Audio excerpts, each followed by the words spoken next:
Hello guys, we are back with our next lecture. In this lecture, let us go through the next question. Okay, so this question belongs to GATE CSC 1996.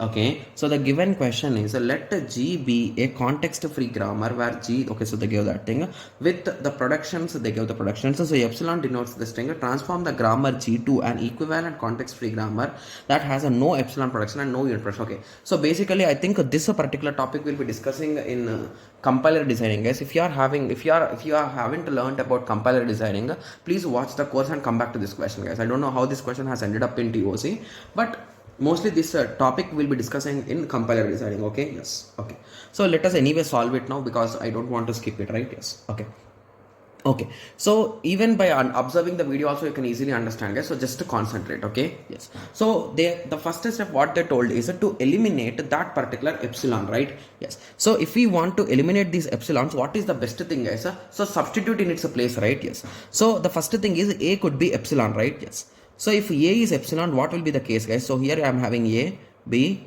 a, c. So if a becomes epsilon, so this thing will be shrunk to bc, right?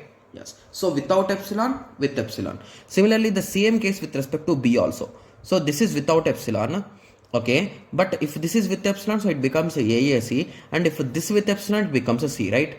Yes, okay.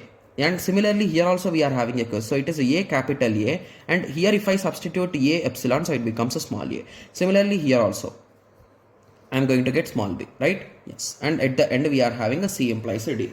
Okay, so I think we have successfully eliminated our particular, right? Yes, so we have successfully eliminated this epsilon symbol, right? Yes, so now the next part of the question is no unit production. So whenever we are talking about no unit production, so what do we mean by unit production, guys? And one more thing which I have missed here is, so whenever they clearly told that a could be epsilon, so indirectly any one of those a could also be epsilon, right? So mandatorily 2 should not be epsilon, there is no rule, right? Yes, so that is the reason why I think I should write those combinations also. So if a first value is epsilon, so it becomes a BAC. If this value is epsilon, it becomes a ABC, right?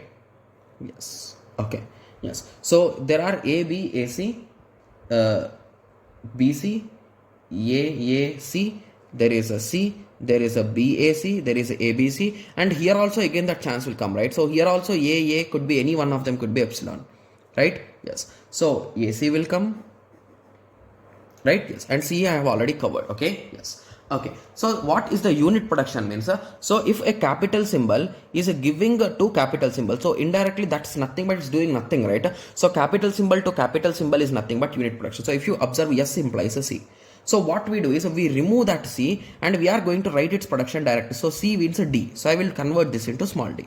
So now it's not a unit production because it is giving a capital symbol to small symbol. So capital symbol to capital symbol is unit production. So this is the minimized, or this is the grammar after removing epsilon and unit transitions, guys, or unit productions. Got it? Yes. So the first thing what we did, guys, we started substituting that epsilon, and remember this thing, guys, don't do the silly mistake which I was thinking first of all.